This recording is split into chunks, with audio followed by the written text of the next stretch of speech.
Kemudian yang kedua adalah materi mengenai kesetimbangan partikel dalam dua dimensi. Jadi partikel seperti apa yang dikatakan dalam keadaan setimbang? Yaitu adalah partikel-partikel yang memenuhi hukum 1 Newton, seperti yang saya tampilkan di sini ya. Nah, ini ada sigma F sama dengan 0, artinya resultan gaya yang bekerja pada partikel tersebut adalah 0, atau dalam keadaan lembam atau inersia. Ini juga bisa kita tuliskan sebagai sigma Fxi tambah sigma Fyj sama dengan 0, atau uh, komponen vektornya dalam sumbu X maupun sumbu Y juga 0. Kalau dalam bentuk skalar, saya bisa tuliskan seperti ini, sigma Fx sama dengan 0 dan sigma Fy sama dengan 0. Ini artinya sama saja, bedanya kalau yang persamaan atas ini, yang 32, itu dalam bentuk vektor, sementara persamaan yang di bawah, persamaan nomor 33, itu dalam bentuk skalar. Karena ada perhitungan sigma F ya, jadi ada penjumlahan dari beberapa gaya, tentu kita butuh perjanjian atau konvensi. Gaya-gaya seperti apa yang akan bernilai positif atau yang bernilai negatif. Karena kan gaya itu melibatkan arah ya. Nah, yang pertama, gaya-gaya yang bekerja pada sumbu X akan bernilai positif kalau arahnya ke kanan. Sementara kalau arahnya ke kiri, nilainya negatif. Jadi mengikuti sumbunya. Kalau sumbu X positif kan di kanan ya. Kemudian pada sumbu Y, gaya-gaya akan bernilai positif kalau arahnya ke atas. Sementara yang arahnya ke bawah bernilai negatif. Itu konvensinya ya. Contoh soal, kita lanjutkan yang diagram benda bebas tadi, seorang pemain ski. Tentukan besarnya gaya tegangan tali T dan gaya R. Di sini ada gaya tegangan tali T dan gaya R, ya, gaya reaksinya. Pertama, saya gambar lagi diagram benda bebasnya yang lebih lengkap.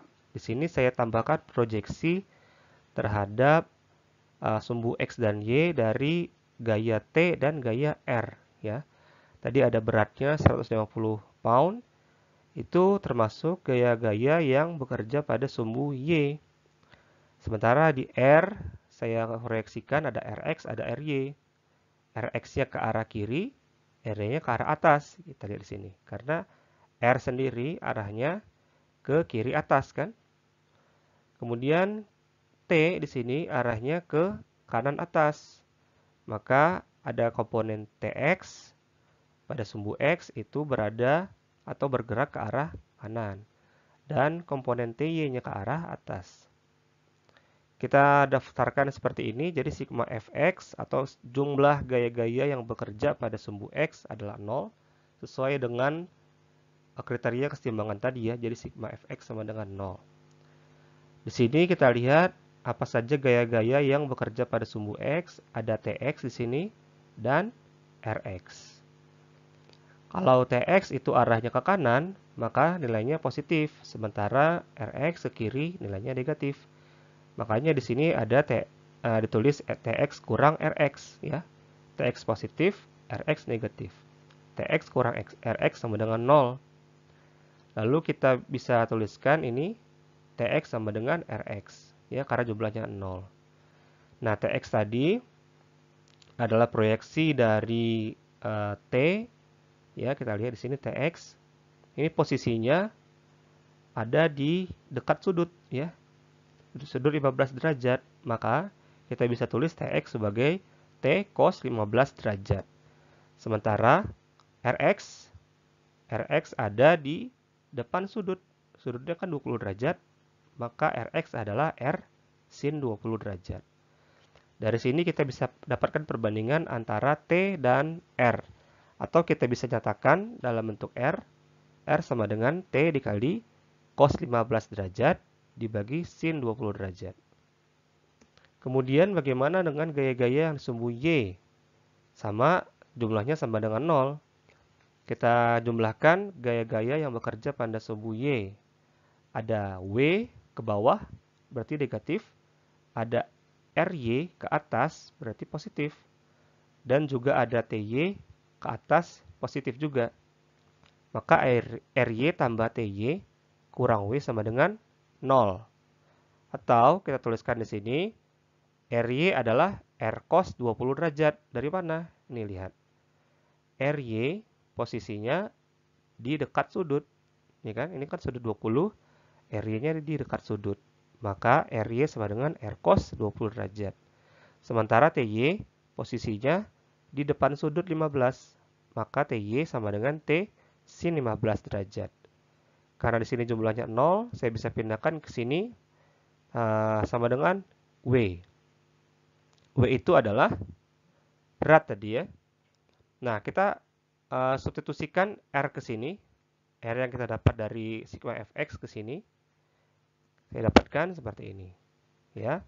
Jadi T cos 15 per sin 20 dikali cos 20 di cos 20-nya. Tambah T sin 15 sama dengan 150 pound. Nah, ini 150 itu beratnya ya, W. Terus saya lakukan sifat ini, saya keluarkan T-nya. Jadi T sebagai pengali di sini. Tertinggallah di sini sin 15 derajat saja. Kemudian saya bisa dapatkan T sama dengan 51,5 derajat. Ini baru kita dapatkan T saja ya.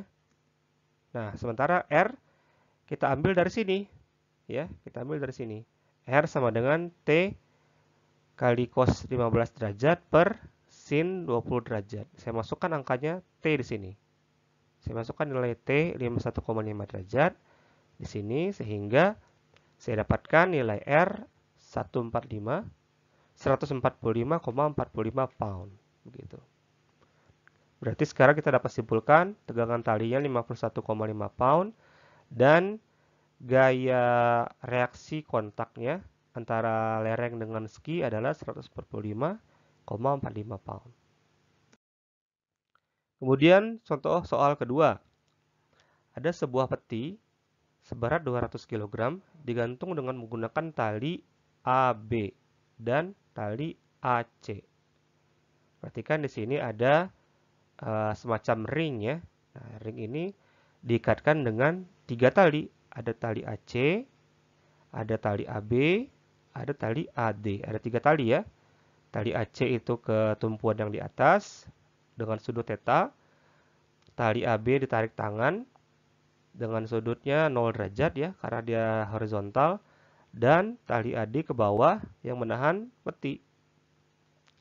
Bahan yang digunakan sebagai tali dapat menahan gaya maksimal 10 kN sebelum talinya putus. Jadi, kalau gaya yang diterima tali tersebut lebih dari 10 kN, talinya putus. Artinya tidak akan tercapai keseimbangan. Nah, jika tali AB selalu horizontal, maka tentukanlah sudut terkecil θ untuk dapat menahan peti tersebut. Ya. Diketahui percepatan gravitasi atau G 9,81 meter per sekon kuadrat. Sebenarnya kalau percepatan gravitasi itu tergantung lokasi, tapi ini saya ambil saja nilai rata-rata 9,81 meter per sekon kuadrat. Seperti biasa, pertama-tama kita gambarkan dulu diagram benda bebas.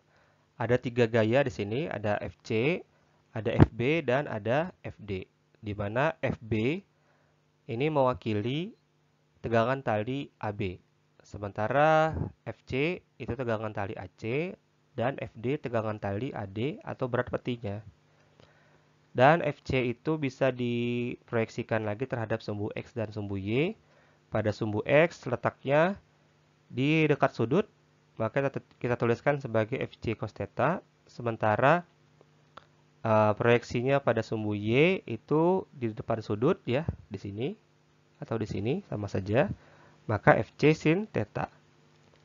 Kita lihat bahwa FB pada sumbu X itu ke arah kanan atau nilainya positif. Sementara FC cos θ ke arah kiri ya, berarti nilainya negatif. Dan FD pada sumbu Y itu ke bawah, berarti nilainya negatif. Dan FC sin θ ke atas, berarti positif. Nah, pada sumbu X tadi, ada FB dan FC cos theta, FB positif, FC cos theta negatif. Kita tulis FB kurang FC cos theta sama dengan 0 atau FB sama dengan FC cos theta. Jika kita catatkan dalam FC, menjadi FC sama dengan FB per cos theta. Kemudian pada sumbu Y, ada FC sin theta yang nilainya positif karena ke atas ya. Dan ada FD yang ke arah bawah, maka nilainya negatif. Karena FD sama dengan berat peti, kita bisa hitung dulu berat petinya. Massa dikali percepatan gravitasi, yaitu 200 kg dikali 9,81 meter per sekon kuadrat. Ya. Sama dengan 1962 Newton. Maka kita bisa simpulkan kalau FC sin theta-nya juga 1962 Newton. Oke, sampai sini kita bisa melihat bahwa FC itu selalu lebih besar daripada FB. Ya. Kenapa? Karena cos theta akan selalu di bawah 1, berapapun sudutnya, terutama sudut tumpul ya. Kalau sudut lancip maksud saya. Jadi sudut yang di bawah 90 derajat itu tidak akan pernah mencapai 1. Pasti di bawah 1. Nah, karena pembaginya di bawah 1, maka FC akan selalu lebih besar daripada FB.